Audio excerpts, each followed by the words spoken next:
Bonjour à tous, Patrick Pichon de la CCI Lyon Métropole Saint-Étienne-Roanne. Merci de nous avoir rejoints ce matin. Donc c'est avec plaisir qu'on va vous parler d'une démarche qualité avec des modalités un peu particulières. Donc je suis avec Christophe Richard de l'AFNOR qui se présentera. On va attendre un petit moment encore, 2 minutes pour récupérer les derniers inscrits. On va vous demander une chose, c'est de couper vos micros sur les ordinateurs. Comme ça évitera les échos. Et puis, c'est aussi la possibilité que vous avez de poser vos questions. Vous avez normalement la possibilité de chatter, donc de taper vos questions. Nous sommes aussi avec Mélissa Lacroix de la CCI et qui va nous aider dans la tâche de lecture des questions auxquelles on répondra plutôt à la fin de la présentation. On essaiera de regrouper les thématiques pour être le plus pertinent possible.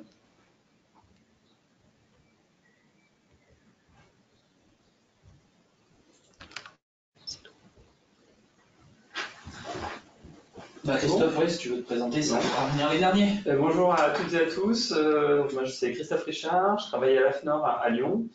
Je travaille au niveau de la région Auvergne-Rhône-Alpes et en plus, je suis auditeur QSE et formateur QSE, donc, notamment ISO 9001 en particulier pour aujourd'hui. Voilà. Mélissa, tu nous donnes le top si tu vois des inscriptions. C'est bon, je crois que tout le monde est là. Donc tout le monde est là, donc on propose de démarrer. Alors on va commencer par s'interroger sur le rôle d'une démarche qualité. Moi j'entends beaucoup de choses, on voit beaucoup de choses aussi en entreprise et le but d'aujourd'hui c'est aussi de casser des idées reçues, des idées mal reçues d'ailleurs, de mon point de vue en tout cas, sur ce que doit être une démarche qualité et à quoi elle doit vous servir. Alors pour ce faire, on va commencer par un petit sondage. Ça vous permettra aussi de participer de façon un peu plus interactive. Donc on va déclencher un petit sondage. Alors vous allez voir, c'est une question à laquelle il faut que vous puissiez répondre. Je crois que sur le premier, il y a plusieurs possibilités. Voilà, donc pour vous, la qualité, c'est juste écrire ce que l'on fait. Pour finir, vous ne savez pas trop. Vous en avez beaucoup entendu parler, mais vous ne savez pas trop ce que ça revêt. C'est améliorer l'organisation en fonction des besoins clients, ou bien se concentrer sur la qualité du produit-service, ou bien plusieurs choses à la fois. Voilà. Donc on vous laisse allez, 15 secondes pour pouvoir nous répondre.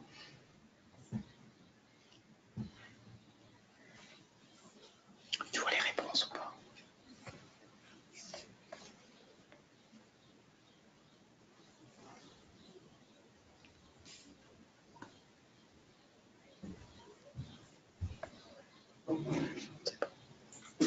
Voilà, donc vous avez tous répondu. Merci d'avoir participé. Donc on a 14 personnes, 14% pardon, des gens qui nous disent, je ne sais pas trop, pour finir. Voilà, 86% améliorer l'organisation en fonction des besoins clients et 43% se concentrer sur la qualité du produit service. Alors il y a quand même quelque chose qui me rassure.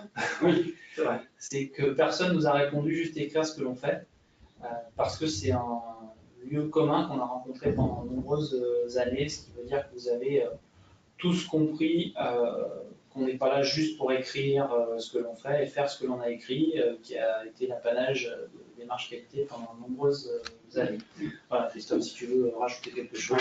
C'est vrai que juste écrire ce qu'on fait et faire ce qu'on écrit, c'est un petit peu ce qu'on disait dans les années 80 et 90, mais depuis les dernières évolutions des normes et des pratiques, parce qu'il n'y a pas que les normes, on a quand même bien évolué sur l'amélioration de l'organisation et sur ce qu'on appelle l'approche client.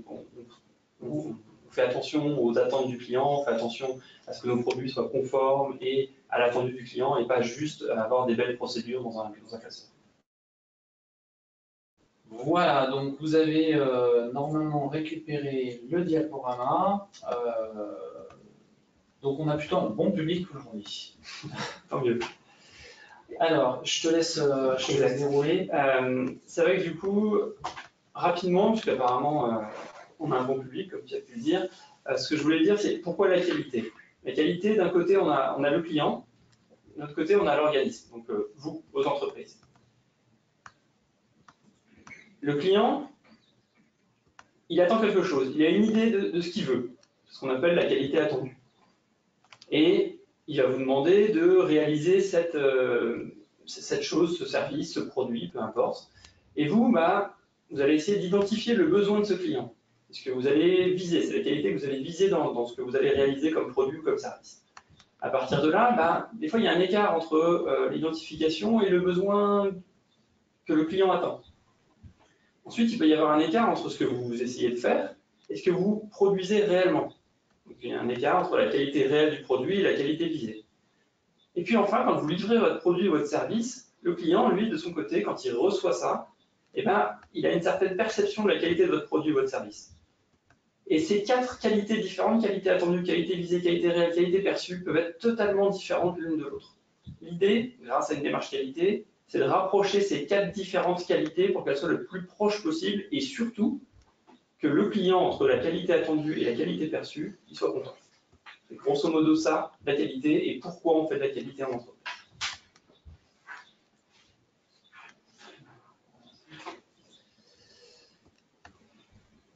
Alors du coup, la démarche qualité, on l'a orientée un petit peu plutôt pour les petites structures, et souvent on entend plein de choses.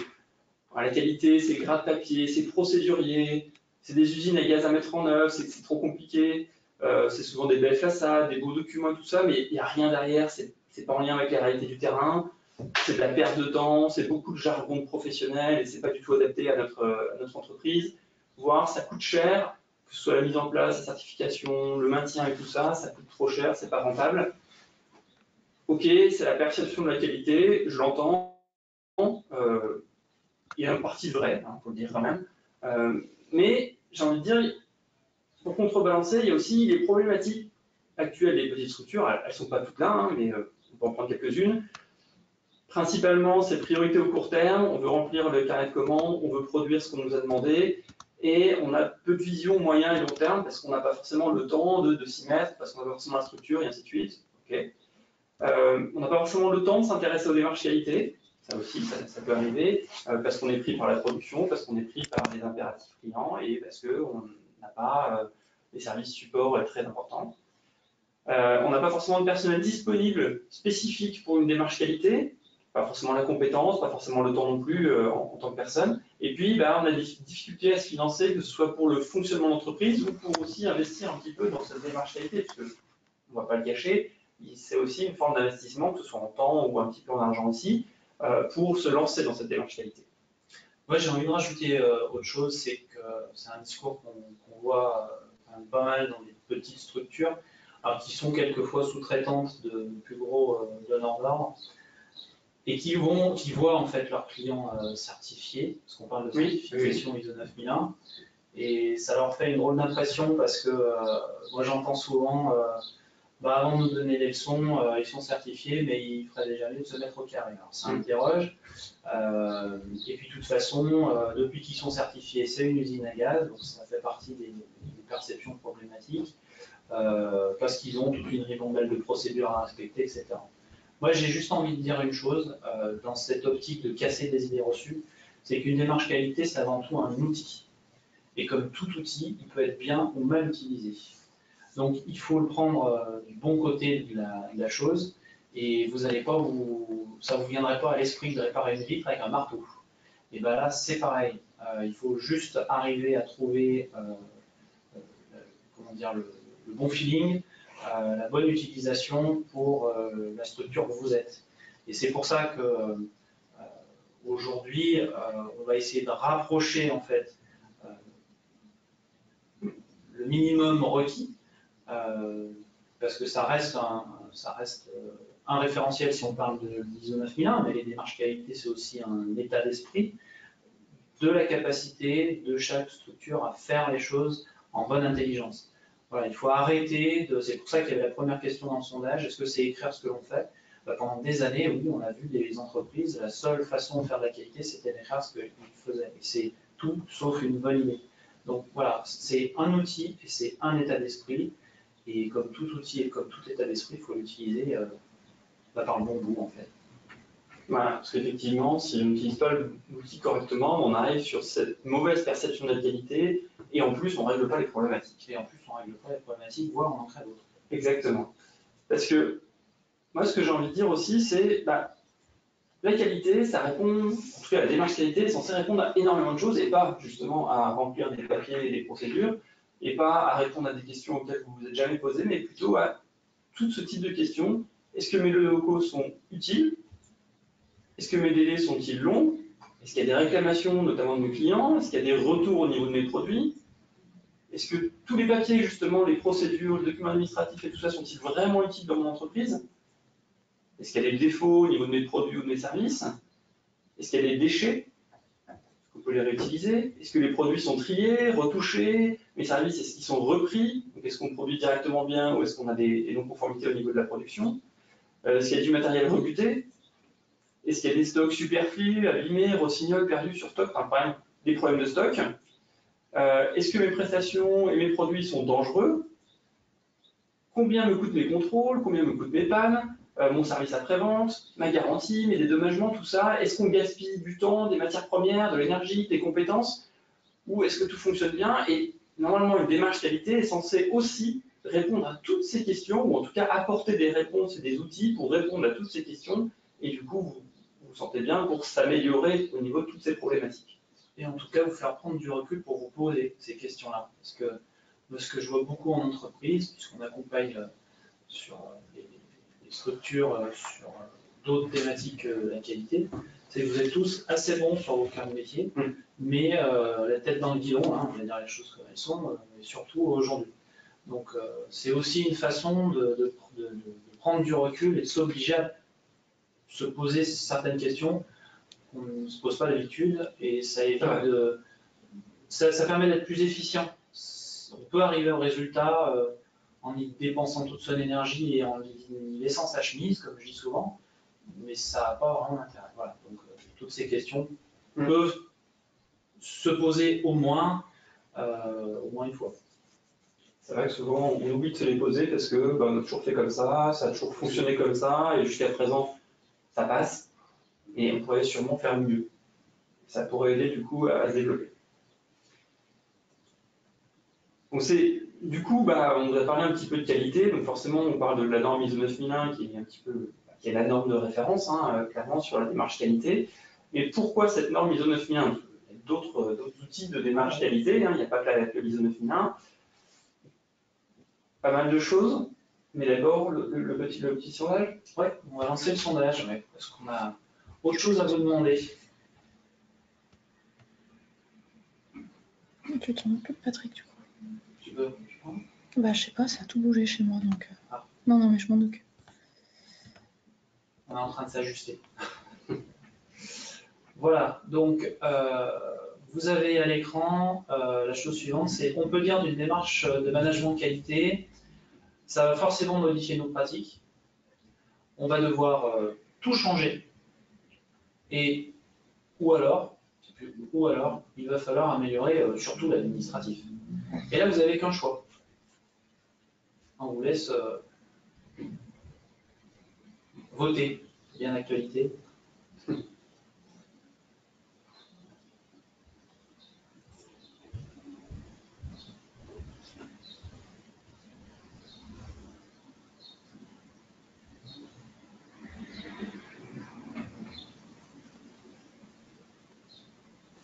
J'ai une personne.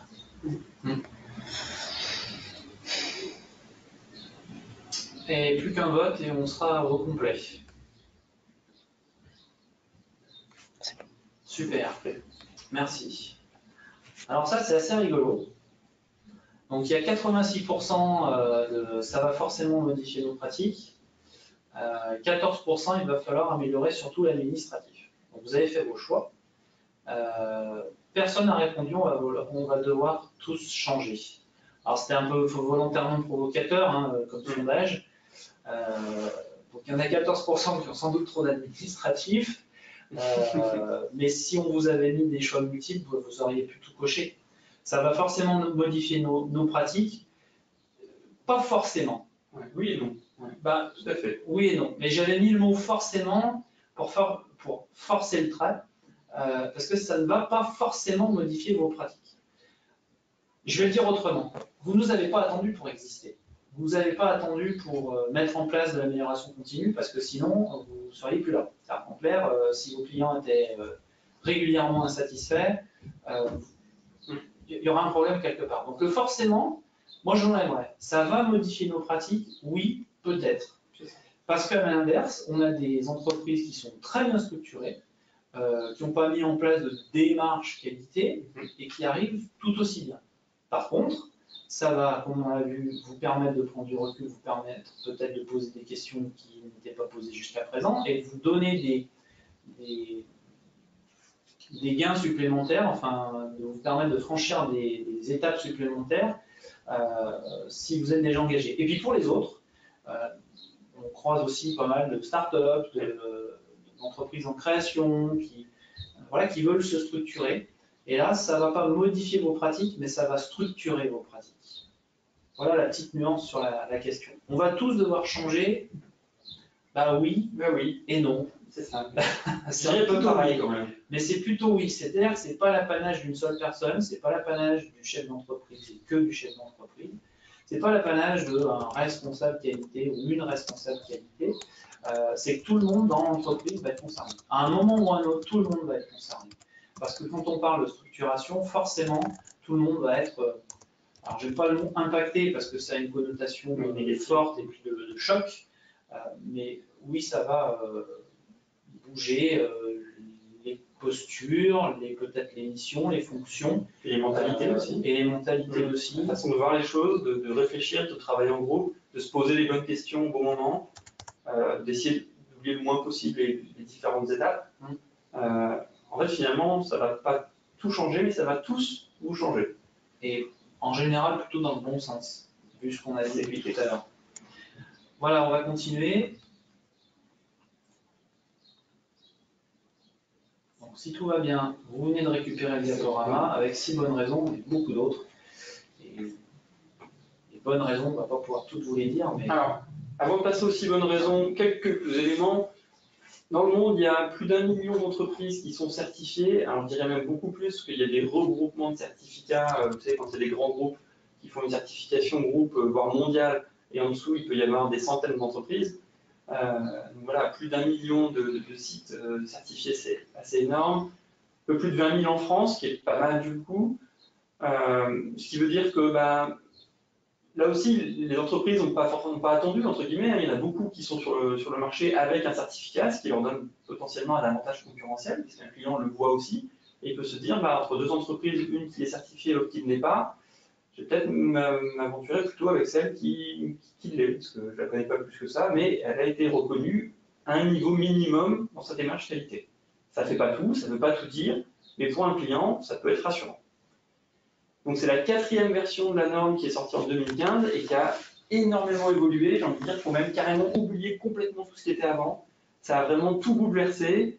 On reste sur les mêmes basiques avec la satisfaction client et les produits conformes, mais l'organisation et comment on y arrive, c'est complètement différent. Donc, si vous aviez déjà travaillé sur les entreprises avant cette nouvelle version de la norme ISO 9001, vous pouvez un peu oublier ce qui a été fait et justement repartir sur des nouvelles bases, repartir sur un mode de fonctionnement différent. C'est vraiment un avantage pour une entreprise, surtout une entreprise qui n'a pas forcément aujourd'hui de démarche qualité, de se lancer sur cette nouvelle version qui est beaucoup plus souple, beaucoup plus moderne, beaucoup plus agile qu'avec les anciennes versions qui étaient quand même plus procédurières, beaucoup plus administratives. Donc là, ça peut être un avantage pour ceux qui ne sont pas encore lancés dans une démarche qualité. Alors en résumé, si vous avez fait un tour du monde depuis les 10 dernières années, vous n'allez pas reconnaître la norme. C'est ça. Et donc toutes ces évolutions que je vous ai dit, plus de souplesse, plus de modernité, tout ça, vient de l'expérience des entreprises, vient des bonnes pratiques qui existent dans le monde entier, et ça suit un petit peu les évolutions des entreprises et du monde économique, c'est-à-dire qu'il faut être rapide, il faut être évolutif, il faut s'adapter aux changements de marché, et forcément il faut aussi que les démarches qualité s'adaptent à ces évolutions économiques. Et donc au niveau des 6 bonnes raisons que j'ai choisies, j'aurais pu en choisir d'autres, mais bon, j'en ai choisi déjà 6, c'est pas mal. Bah, ça peut apporter des avantages financiers, notamment au niveau de l'optimisation des coûts de production. Quand on agit sur les non-conformités au niveau des produits ou des services, forcément, si on améliore ces éléments-là, bah, on produit mieux, plus rapidement. Donc ça peut faire des gains.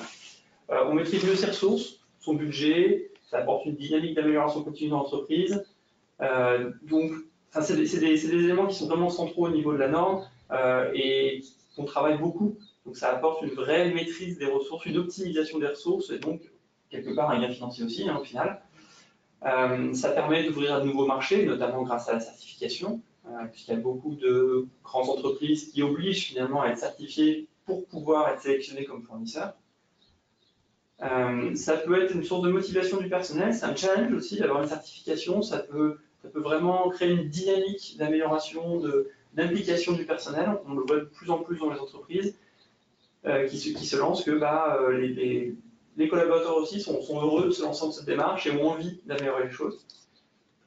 L'image de l'entreprise, ça apporte la confiance des clients, donc l'ouverture des marchés, la crédibilité pour les donneurs d'ordre, et puis une meilleure valorisation de l'entreprise en termes de performance, en termes de maîtrise de l'activité, en termes aussi de valeur d'entreprise pour vos futurs salariés ou pour vos salariés actuels. Ça leur donne aussi une reconnaissance de leur travail, donc c'est une bonne chose.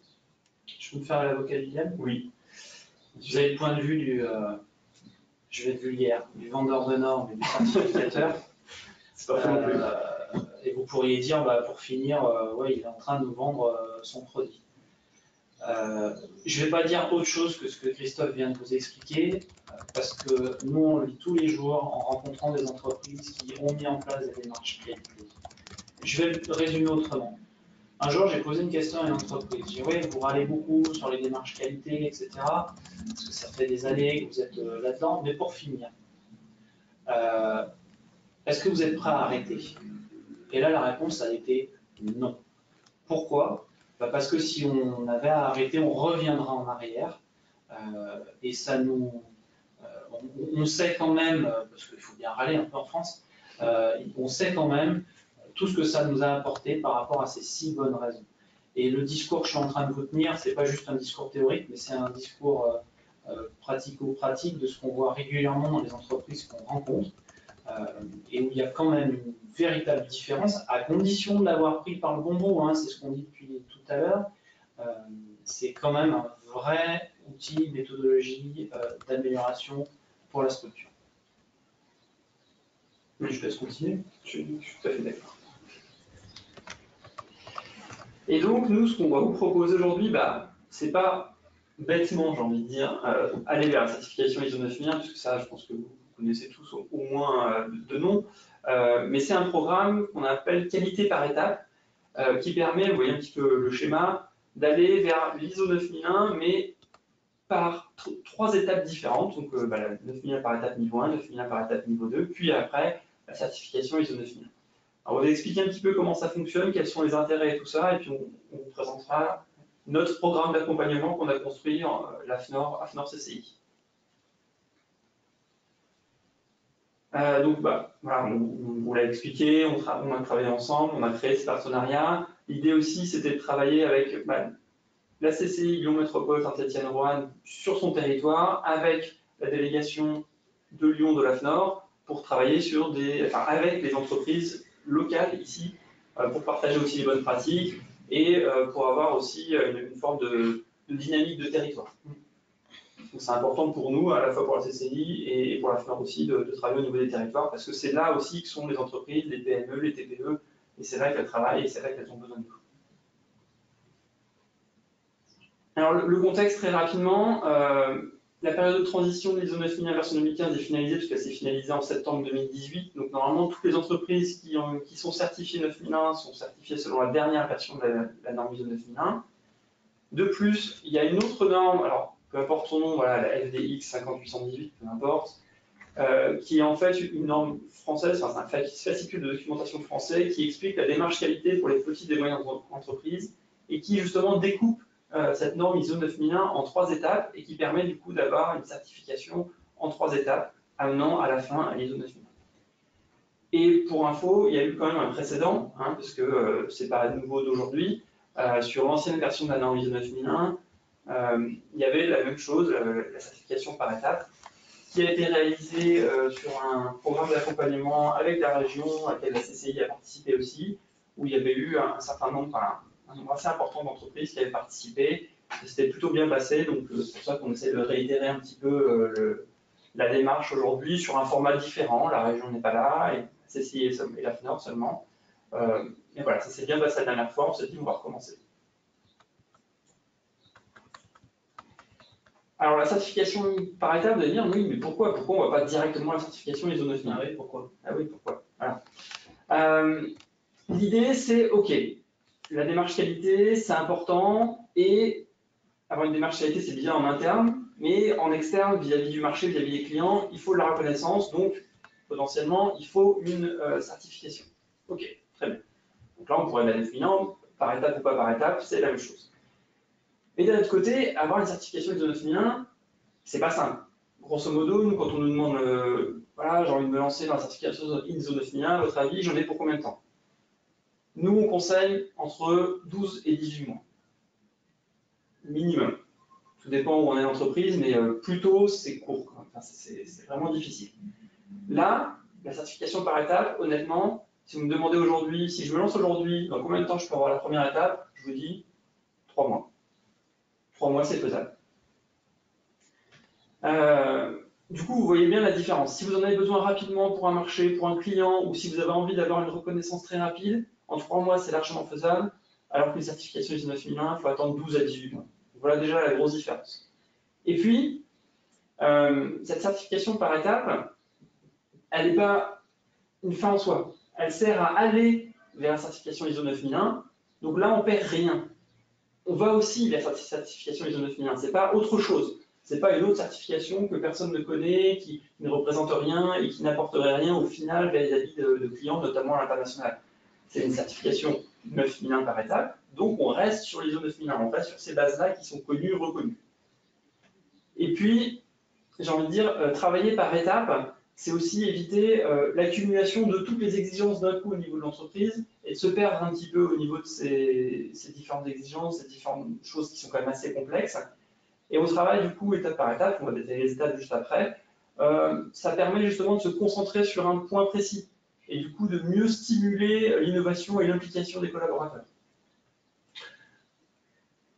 Je vais essayer d'illustrer avec un exemple concret.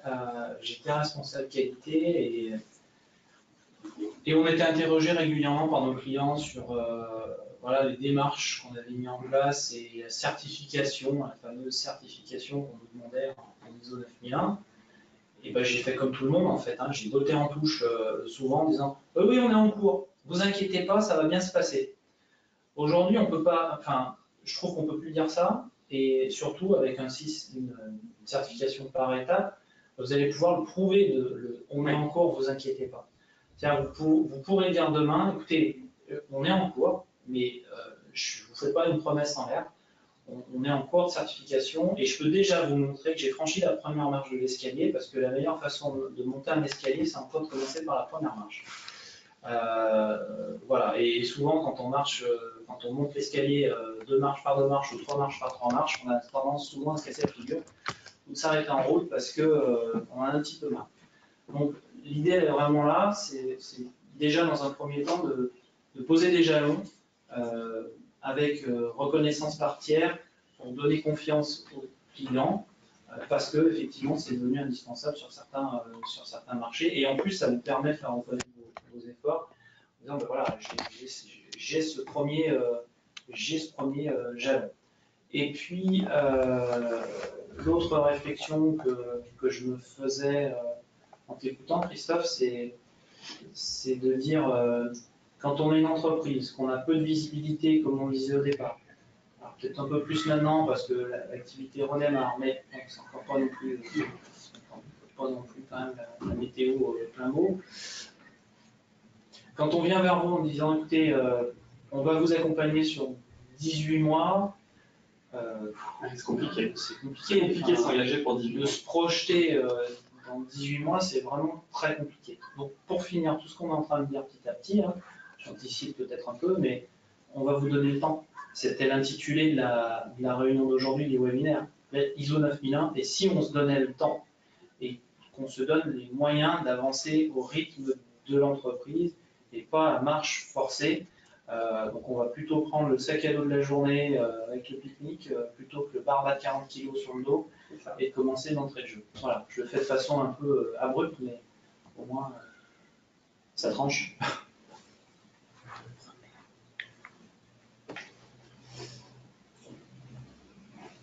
Ah, alors j'ai un petit souci de... Voilà, j'arrivais plus à faire avancer le diaporama.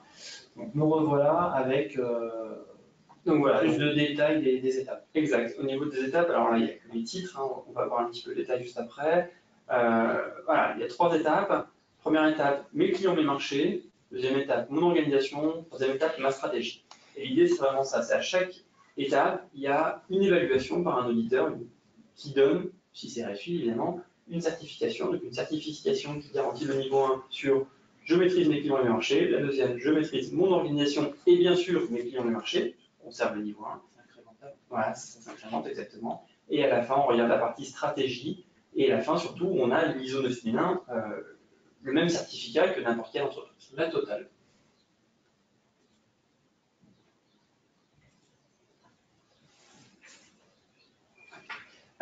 Ces 3 niveaux, alors c'est un peu le détail de la norme du fascicule de documentation, mais voilà, niveau 1 il y a 3 parties, niveau 2 il y a 4 parties, niveau 3 il y a 3 parties, peu importe.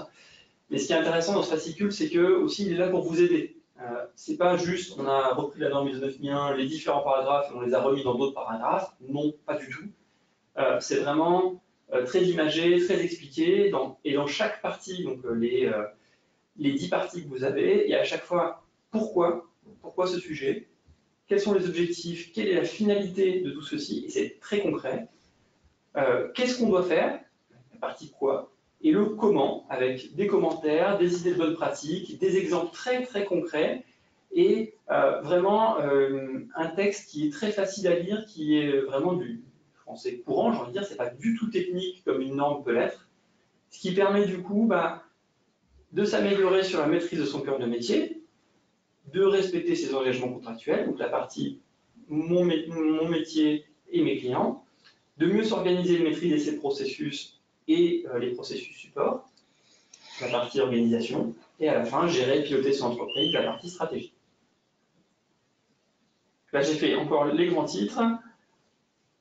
Ce qu'on a comme retour de nos clients, ou en tout cas des gens qui ont participé aux certifications par étape, voilà, j'en ai pris 3 parmi un certain nombre.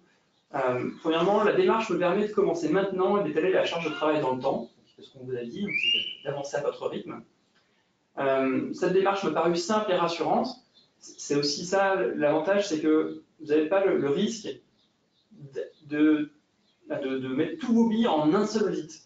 Un petit peu le risque de la certification de l'ISO 9001 abrupte comme ça, c'est que vous travaillez pendant 12 à 18 mois, très bien, et puis là, l'auditeur il vient, et puis si ça se passe bien, tant mieux, mais si ça se passe pas bien, vous avez l'impression d'avoir perdu 18 mois de votre vie, quoi. Enfin, j'exagère, mais alors, en général, ça se passe relativement bien, mais ça peut arriver que vous soyez planté complètement, vous puissiez passer à côté d'un truc, et là, du coup, c'est un peu dommage.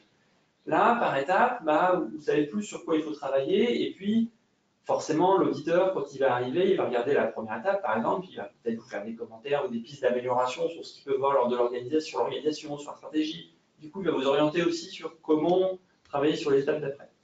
Moi, j'ai envie de rajouter quelque chose, parce qu'on parle beaucoup de certification, on parle beaucoup d'audit. Gardez en tête que vous faites ça d'abord pour vous. C'est vrai. Vous ne faites pas ça pour l'audit. Souvent, moi, je dis à l'entreprise, pourquoi vous le faites? Ah, c'est pour l'auditeur. Je dis, mais ça vous sert à quelque chose le reste de l'année? Non, ne le faites pas. Faites-le pour vous. Et cette démarche, elle vous aide à le faire pour vous de façon simple. Alors qu'on ne vous demande pas de construire Pulse en 45 secondes. On est pièce par pièce et on se donne le temps, y compris, j'anticipe un peu, mais d'impliquer le personnel. Encore une fois, c'est cette analogie entre la marche forcée et la balade, mais voilà, c'est pas on arrive avec tout un truc, on colle sur la table en disant l'organisation de l'entreprise, c'est ça. Non, l'organisation de l'entreprise, c'est ce que vous vivez tous les jours.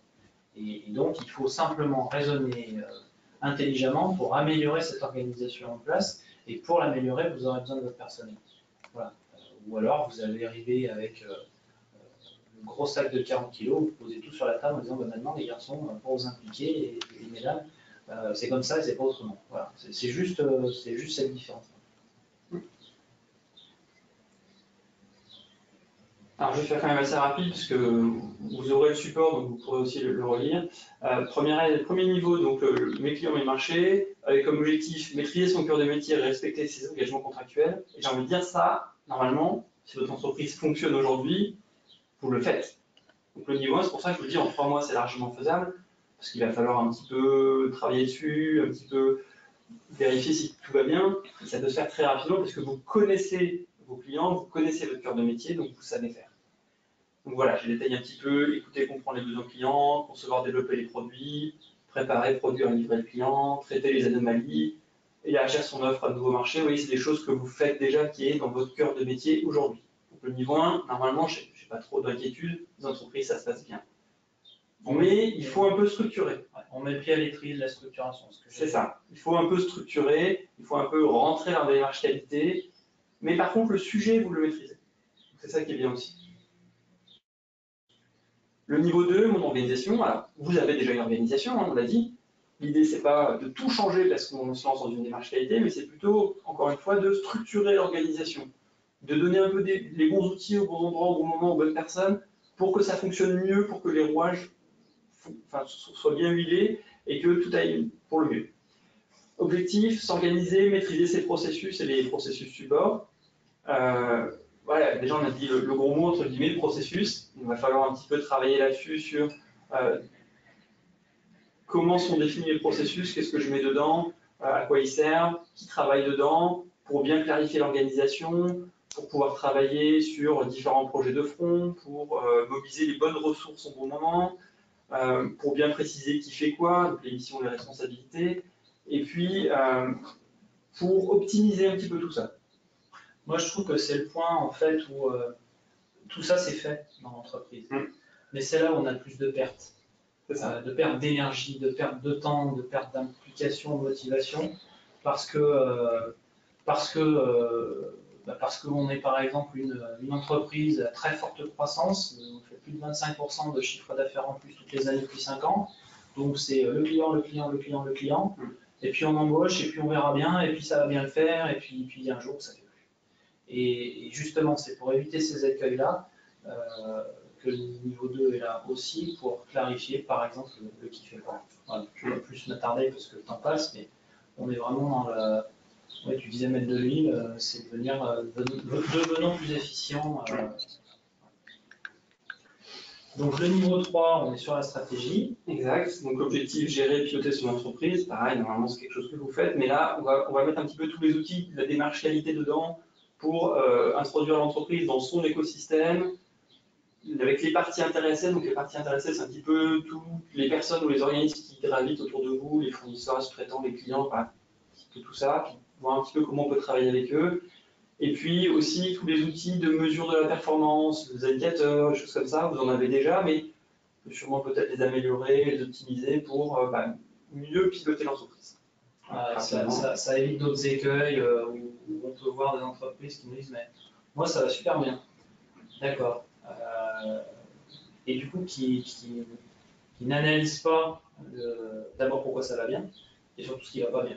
Et moi j'ai vu des entreprises aller très mal très vite parce qu'ils ne surveillaient plus rien, parce que ça allait bien. Il n'y a pas d'outils pour anticiper les potentiels dérives. Voilà, il n'y a pas de mesure. C'est Kelvin, je crois qu'il disait, qui ne mesure rien, mais ça rien. Donc voilà un petit peu ce qu'on vous a expliqué. L'idée, si vous voulez vous lancer dans cette démarche de certification ISO 9001 par étape, c'est voilà, une première étape avec un certificat, ISO 9 niveau 1 avec un audit. Puis ensuite, la deuxième étape qui peut se faire comme vous voulez, pour le coup, mais quand même dans les 3 ans après la première étape. Il y a une limite de 3 ans. Par contre, si vous... Voilà, chaque certificat doit être... Enfin, à partir du moment où vous êtes certifié une fois, vous devez avoir un audit annuel minimum. Après, l'audit annuel, ça peut être l'audit, par exemple, de niveau 2, pouvez passer au niveau 2 ou conserver le niveau 1 si vous n'êtes pas prêt, par exemple. Voilà. Disons que par contre, vous passez au niveau 2, pareil, vous devez faire un audit minimum tous les ans, mais vous avez 3 ans pour passer au niveau 3, et en fait, le niveau 3, c'est la certification ISO 9001 normale. Donc on voit qu'on a beaucoup le temps. En fait. Voilà, potentiellement, vous pouvez mettre du coup 6 ans pour arriver à la certification ISO 9001 à partir du moment où vous avez validé le niveau 1. Le maximum, c'est 6 ans, ce qui est quand même assez important, mais très large. Sans forcément s'arrêter en disant bon, on fera demain, parce que vous avez un entretien régulier à faire. Voilà, vous améliorez votre fonctionnement quotidien. C'est ça, en fait. Vous améliorez votre fonctionnement quotidien, mais régulièrement. Et vous avancez à votre rythme. Et après, je peux vous assurer que vous ne ferez pas 6 ans. Parce que j'en connais aucun qui a fait 6 ans. Non. Parce que c'est tellement bien que vous avez envie d'aller plus vite. Et c'est une moitié de plaisanterie. On l'a mis aussi sur d'autres référentiels, cette expérience-là. Et quand vous êtes engagé, en fait, vous avez envie d'aller au bout. Mais au moins, vous savez que vous avez le temps. Il y a des entreprises qui passent du niveau 1 à directement la certification finale, qui ne passent pas par le niveau 2 parce qu'elles ont été plus vite entre guillemets que prévu et se sont vraiment investies. Mais la différence, c'est que vous n'achetez pas le menu du jour, vous le faites à la carte. Alors, on va un petit peu avancer. À qui s'adresse ce programme? Est-ce que ça vous concerne ou pas? J'ai envie de dire à toutes les entreprises qui souhaitent un guide adapté à leurs capacités. Et on a mis cette image, mais avant, on va déclencher un dernier sondage. Dernier, je crois, ou un avant-dernier, je ne sais plus. Ouais, on a un avant-dernier sondage à vous proposer. Pour mettre en place une démarche qualité, il faut forcément un responsable qualité. La comptabilité peut bien s'en occuper, surtout pour le niveau 1, où chacun peut s'impliquer. Voilà. C'est les choix qu'on vous propose et je crois que vous n'avez qu'une seule réponse possible. Oui, vous avez une seule réponse possible. On vous laisse participer.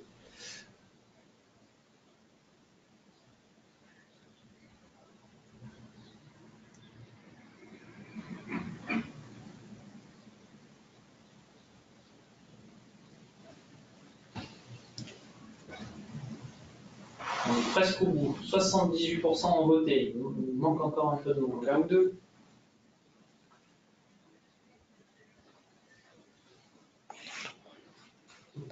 Bon, je pense que tout le monde a pu. Ça revient. Parfait. Tout le monde a participé. Voilà, donc il faut forcément un responsable qualité à 33% et chacun peut s'impliquer à 67%. Je vais la faire courte, la majorité a raison. C'est ça. Voilà. Il ne faut pas forcément un responsable qualité. Il faut peut-être, éventuellement, si possible et si affinité, ça peut aussi être quelqu'un qui a cette responsabilité, mais en fonction complémentaire d'une autre fonction. Mais ce qu'il y a de sûr, par contre, c'est que chacun va s'impliquer, et on l'a un petit peu dit tout à l'heure, c'est que vous allez tous être, à un moment ou un autre, concernés dans l'entreprise par le sujet. C'est vrai qu'un responsable qualité, ce n'est pas obligatoire. La bonne pratique, c'est quand même bien d'avoir un pilote du projet. Voilà.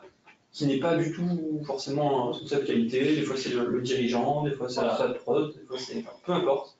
Ils n'ont pas forcément des compétences spécifiques en termes de qualité.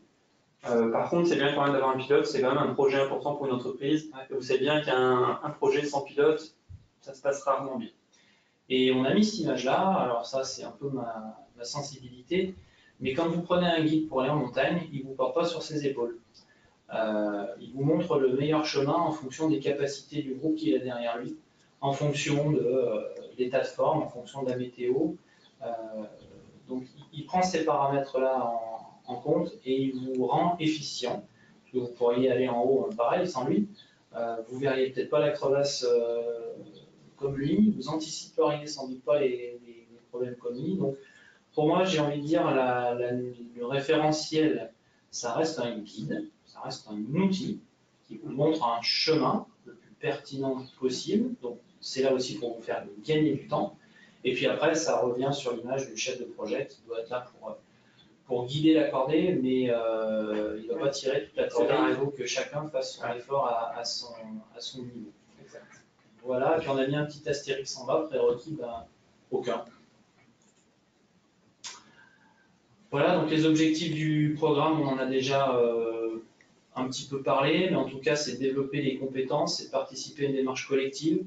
On va s'arrêter sur la dynamique collective dans la mesure où on Je disais tout à l'heure qu'on le fait en local pour que vous puissiez vous rencontrer, que vous puissiez partager, que vous puissiez amener vos bonnes pratiques, vos difficultés aussi, et partager entre pairs, parce qu'on voit trop souvent des entreprises qui font ça seules dans leur coin, et ça va mieux à plusieurs, au moins pour partager sur les problématiques. L'idée après, donc, c'est de construire une feuille de route pour essayer de vous aider à mettre en place cette démarche qualité dans l'entreprise. Sécuriser l'obtention de la certification, parce que l'idée de cet accompagnement, c'est d'aller vous amener jusqu'au passage, on va dire, de la certification ISO 9001 par étape. Après, à vous de voir si vous voulez la passer ou pas. Et puis, vous donner aussi des bonnes pratiques ou de les partager entre vous. Donc concrètement, comment ça se passe? Parce qu'il faut qu'on vous dise quand même, on arrive sur la fin de comment ça se passe. On a une alternance de formation et d'accompagnement. L'idée, c'est qu'on vous fait monter en compétences et à la fois, on vous aide dans la mise en œuvre. Vous voyez le diagramme qui alterne justement ces phases de genre de formation, d'évaluation, parce que tous n'ont pas le même degré de maturité, tous n'en sont pas au même point, et ça permet aussi d'ajuster et d'être proche de ces raisonnements à la carte. Et ensuite de monter ensemble des actions, des ateliers collectifs dans lesquels vous allez pouvoir être accompagnés pour aller choisir les meilleures solutions en fonction de ce que nous on a pu voir par ailleurs dans d'autres entreprises qui vous ressemblent. Et puis il y a quand même besoin de venir chez vous, en personne, pour faire des suivis individuels et vous emmener jusqu'à cet audit de certification de niveau 1. Et Christophe a rajouté en option, parce que l'objectif, c'est vrai, on ne va pas se le cacher, c'est quelque part d'avoir la cerise sur le gâteau, d'avoir cette certification de niveau 1. C'est pas une obligation. Mais vous pouvez manger le gâteau sans la cerise, il sera moins bon, mais c'est ça. On aura quand même le gâteau. Donc là, on vous a mis juste un exemple, on va dire, de programme prévisionnel. Alors, pourquoi pas, ça peut être une possibilité. Donc commencer, on va dire, vers mi-septembre de cette année, 2019. Ça nous amènerait vers mi-mars 2020. Donc 6 mois. Donc vous voyez, 6 mois, on a dit, il y a 6 jours et demi, ce qui fait grosso modo, pour vous, ça représente l'investissement d'un jour par mois avec nous, on va dire. Parce que forcément, il y aura aussi de l'investissement en interne, pour ne serait-ce que prêcher la bonne parole à vos autres collègues, que toute l'entreprise ne pourra pas être présente. Et puis voilà, pour travailler entre les différentes rencontres. Vous voyez, c'est assez échelonné un peu tous les mois entre septembre et mars pour vous permettre aussi de travailler entre temps et puis de nous faire remonter des problématiques, de partager des bonnes pratiques que vous avez pu mettre en œuvre et puis d'échanger tous ensemble. Aujourd'hui, le planning, vous n'en tenez pas compte sur les dates. Il fallait que nous, on pose des jalons. Donc, on a posé ces jalons-là, mais ça donne au moins une vision d'ensemble. Voilà, le détail du programme, la formation. Vous avez un peu le contenu de ce qui sera présenté lors de cette formation-là, parce qu'il faut quand même qu'on vous explique ce qu'il y a dedans. C'est pas le tout de vous expliquer comment, mais il faut quand même qu'on vous explique le pourquoi du comment, avec la logique de fonctionnement, les exigences, les bases du système et ce que c'est qu'une démarche qualité, même si on a déjà pas mal décrit sur le terrain ce matin. Voilà, donc le détail du programme, il est là. Je vais laisser Christophe en parler. Donc après, on a dit l'évaluation, pour un petit peu identifier un peu à quel niveau de maturité vous êtes au niveau de votre démarche qualité. L'idée, c'est un petit peu de vous noter et vous donner des pistes d'amélioration pour aussi vous aider à vous dire sur quoi je vais travailler en priorité, sur quoi je suis déjà bon, il faut le maintenir. Voilà, il y a une petite évaluation assez rapide sur une demi-journée qui est prévue.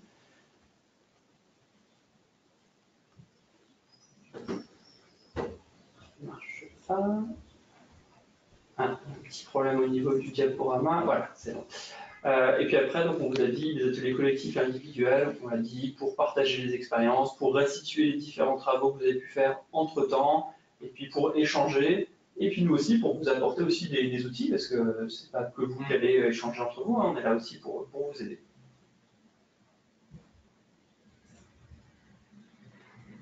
Donc ça, c'est au niveau de la formation, avec l'attestation de formation, l'attestation de participation au programme aussi, qui pourront du coup être mis en avant vis-à-vis de vos clients ou de vos partenaires. encore des choses qui vont pas fâcher du coup, ça c'est pas cher.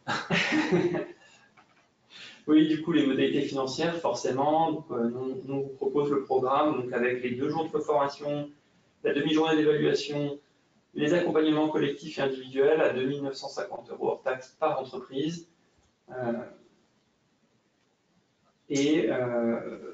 Voilà, avec potentiellement une modalité de paiement envisageable, un tiers à la commande, un tiers au lancement et un tiers vers la fin du programme. Pour pouvoir échelonner, notamment si ça se passe en fin 2019, vous pourriez aussi répartir sur 2 années, 2019 et 2020 au niveau du paiement. Alors après, on a peu de temps, hein, ça reste un prix, ça s'explique toujours, il y a toujours des raisons.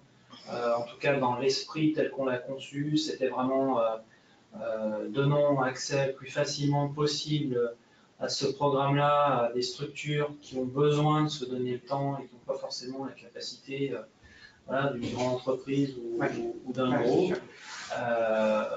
Voilà, donc on a essayé de faire ça comme ça. C'est notamment d'ailleurs le collectif hein, qui nous permet d'arriver à ces coûts, que vous pouvez comparer par ailleurs, il n'y a aucun souci, mais vous verrez que sur un accompagnement par exemple individuel, au nombre de jours dont vous avez besoin, ben, si on ne s'est pas trompé, et je pense pas, parce qu'on connaît un petit peu le marché, on est quand même sur une offre très intéressante et qui va être limitée en nombre de places, parce qu'on ne va pas pouvoir faire des groupes de 15.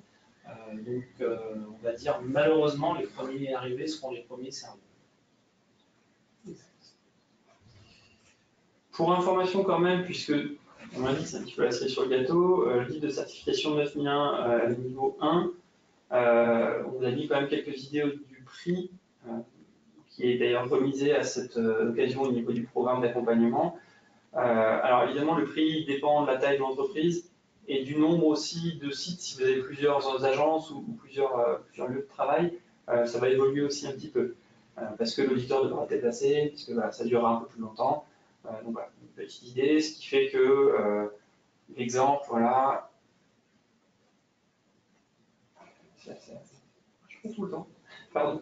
Voilà, l'exemple pour une entreprise entre 10 et 50 salariés, par exemple, ça reviendrait le programme d'accompagnement plus l'audit de certification à 4 050 €, ce qui certes est un budget, hein, pas se cacher, hein, 4 000 €, c'est pas rien, mais c'est vrai, comme tu le disais, c'est pas déconnant par rapport à ce que vous pouvez voir si vous allez voir un consultant extérieur qui va vous accompagner sur cette mise en œuvre de cette mise de film. Et j'ai même envie de le dire autrement. Pour une toute petite structure, bon, c'est pareil, je ne vais pas prendre trop de gants, parce que ça coûte toujours trop cher, on est toujours, voilà, ça coûte toujours trop cher.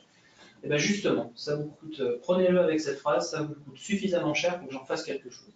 Pour que j'en retire du bénéfice, pour que ça me permette de travailler pour moi, que ça me permette de réaliser de véritables gains.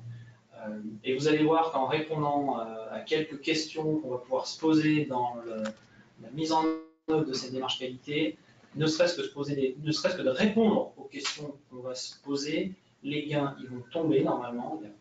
Moi je n'ai pas de retour d'expérience, on n'a absolument rien sorti, et les 4 000 €, vous allez très vite les amortir en fait. C'est comme ça qu'il faut le voir.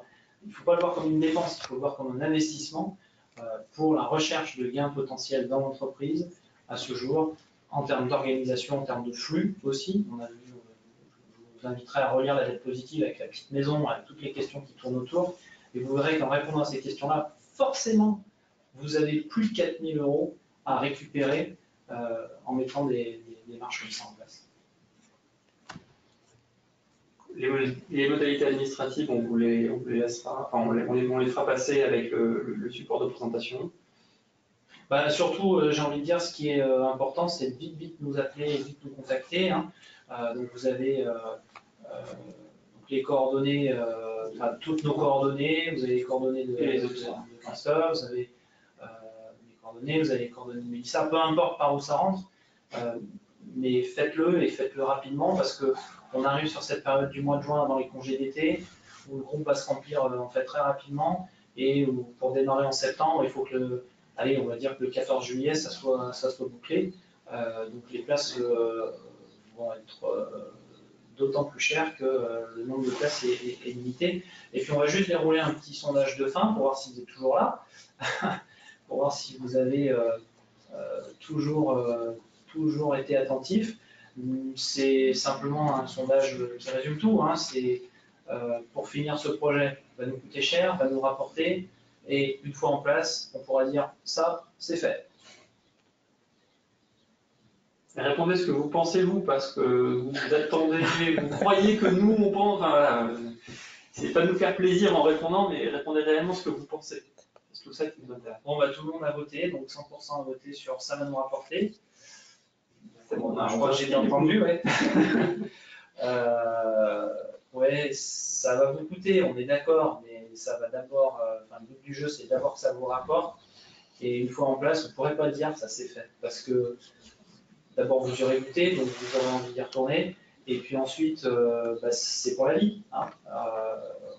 On va tout mettre en œuvre pour la vie de l'entreprise et la vie de la structure. Voilà, je crois qu'on est arrivé à la fin. On va vous remercier d'avoir été si attentifs. Et puis maintenant, c'est l'heure des questions. Alors on va compter, je pense, sur Mélissa. Il n'y en a pas pour l'instant. Via le chat. Quelques questions. Donc regardez, vous avez toujours la possibilité de chatter hein, si vous avez des éléments complémentaires à nous demander. On est là, donc quoi. Il faut leur dire que quand ils partent, il y a un questionnaire. Oui, et quand vous partirez, quand vous allez fermer en fait la réunion, vous avez un petit questionnaire à remplir. Voilà. Donc, si vous pouvez prendre 45 secondes pour le remplir. Pas de questions. On a été très très clair apparemment. Oui.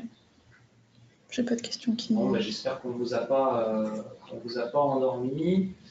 Donc on va vous remercier encore une fois d'avoir participé et on peut se retrouver par mail, par téléphone. Vous avez toutes nos coordonnées. Donc encore une fois, n'hésitez pas non plus à en parler si vous avez des connaissances dans d'autres structures. Parce qu'encore une fois, c'est le collectif qui va permettre la réussite d'un groupe comme celui-là, même si, encore une fois, on a tout à fait la capacité de vous accompagner en individuel. Écoutez, je vous souhaite un très bon appétit parce qu'il est midi, un petit peu de façon anticipée, un très bon week-end et au plaisir de vous revoir. Voilà. N'hésitez pas à nous contacter si jamais vous avez besoin de questions supplémentaires ou autres, aujourd'hui, demain ou prochainement. On est là pour vous. À bientôt. Au revoir. Au revoir.